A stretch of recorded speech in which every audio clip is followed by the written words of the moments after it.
Hey guys, so I wanted to come on here and just show you guys kind of what I'm using as far as tools and products and the way that I have my mobile detailing truck set up. So if you would just give me a like, a comment, subscribe to the channel, and let me know if you have any questions about anything. I have a very straightforward, simple setup that we are consistently updating and upgrading items. So let's get to it. All right, so here is my new mobile detailing truck setup that I currently have, and I just got done working on a job, so it's a little bit messy, but I'm gonna show you everything I have in here and the way that it's set up currently. First and foremost, I got Legacy subfloor plywood from Home Depot. That was about $80 for a sheet of that. Took it to a friend's house and we measured that for length and width and cut that down, and we actually used the piece that we cut off as the platform for the water tank. The water tank, I got that at Tractor Supply. It's a 65-gallon water tank, and it's got the connections on the other side that I'll show you. So currently that's where my dirty towels are. Gotta put those away, but anyways, this is where the tank output comes. We've got this little PVC pipe piece. I forget which size that is. But then we've got a elbow. Got that from Home Depot as well. This little 90-degree elbow. And then we've got this industrial shutoff valve. It's about $22 down at the Ace Hardware. And then we've got a male-female coupler, which is attached to a hose, which was about 6 feet. Most of the ones that store-bought are 6 feet or higher. So what I did with that, if I can find that hose, was we cut that down with like a little utility knife. We need to rewrap it with some tape.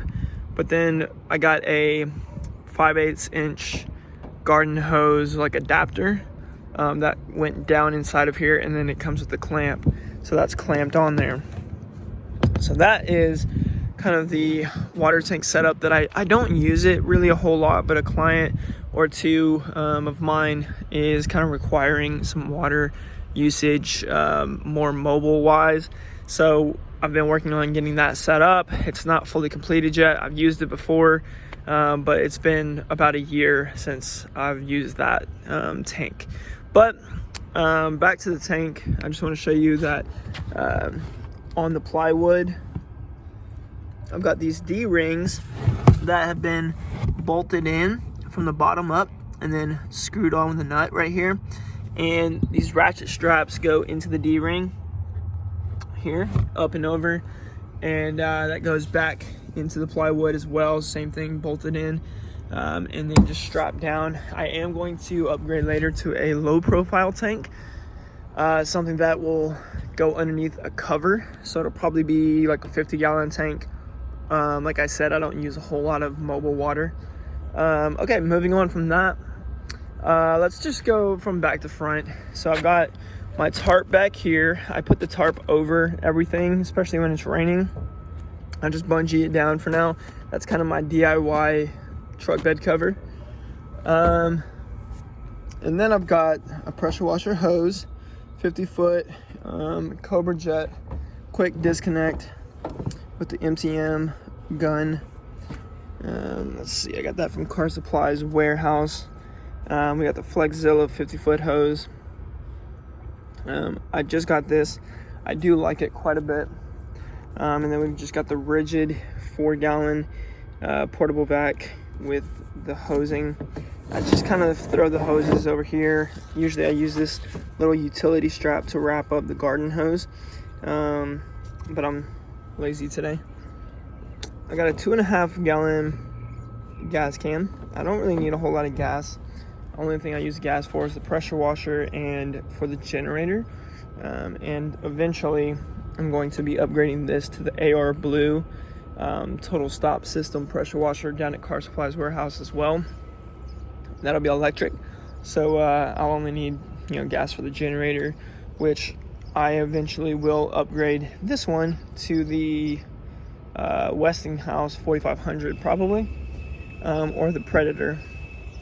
As far as generators go, I have the Generac 3000i.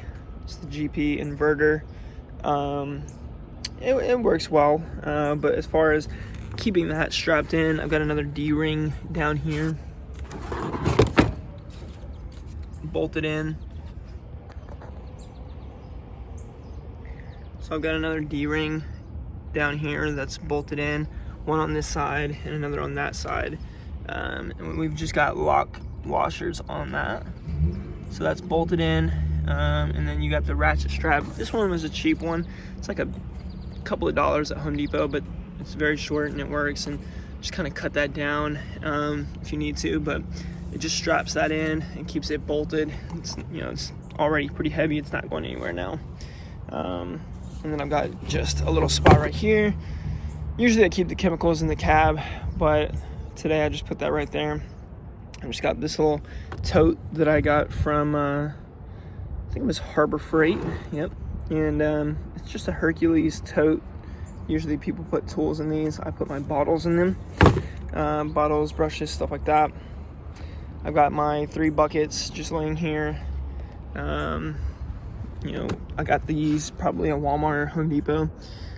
Just 3 normal 5-gallon buckets. One of them is my wheel bucket.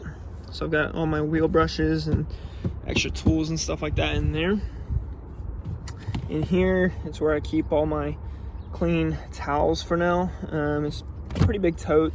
I usually carry, you know, a ton of drying towels and just microfiber towels and wash mitts and all that stuff in there. And I'll probably end up keeping that in the cab of the truck, because I need more space as I get my air compressor, the reels, all that stuff. Okay, let's move over. We've got this pressure washer. I got this one at Northern Tool. This is like a $400 pressure washer. It comes on a cart, and it's called the Powerhorse. I think that, yeah, this is the 212cc engine. I can't remember which model exactly it was, but it's like a $400 pressure washer, and it comes on a cart. And so to get it off that cart, it had a bunch of rubber feet on the bottom where the bolts were like sealed in. So we ended up having to put heat on that and like torch it and kind of just bend and break those bolts off. And then we put bolts in from the bottom, or these screws in from the bottom. And then there's wing nuts on here. Now it is a little loose, as you can see. So I've got to put some washers and lock washers and stuff like that in these little places where the wing nuts are, because it won't come off, you know, but it definitely shakes still while I'm using it. But this is the temporary one that I've got for now, and we will upgrade to the AR blue, like I said, eventually, and that'll lay, you know, right here. It'll be a lot smaller than this. I'll be able to fit more as far as reels and stuff goes on here. But yeah, I mean, it's a very straightforward setup, guys. I know a lot of people work out of a truck, and you see these setups all the time. And so I'm just kind of showing you how simple it can be and how you know, easy this was. It's taken a few weeks to get all this kind of in here and everything, just because I don't have a whole lot of time other than evenings or the weekends, and that just doesn't really work for me. So I have taken a few weeks to get all this set up, but as you can see, everything is bolted down. And you know, at night or when it rains, you know, I'll throw the tarp over it, I'll bungee that down. And now it is much better to have a truck bed cover or like a roll-and lock or something like that that's gonna seal all this in, because as you can maybe see, my truck has got a ton of scratches and stuff like that from the bungees and just working out of it and everything. But The goal is definitely going to be to get a low profile water tank in here, something smaller than that, probably a 50-gallon tank. Get it low enough to where the cover can roll over the top. This will be upgraded to a bigger generator width-wise, but it won't have this arm, so it should just fit underneath the cover. And then everything else will go underneath the cover as well. But you can fit everything in the bed of a truck for the most part. You know, when those hoses are actually tucked back there where they go, I can fit my extractor back here. When those towels and the tote are in the cab, I can fit an air compressor back here. I'll end up having some reels back here somehow. Yeah, so you know, you can definitely start with what you have and just go from there. But this truck will be the mobile unit for the next few years, and so I want to get as much as I can out of it. And if that means, you know, working on utilizing what we have and making as much profit as we can first, then getting a van later, then let's do that. You know, if that's your situation, then let's do that. You know, if you have questions, just let me know. We can figure out how to accommodate your setup together. I would love to talk about that with you and give you any hints or suggestions or advice for what I've done that may or may not help you. So yeah, just let me know, and I'll see you guys in the next video.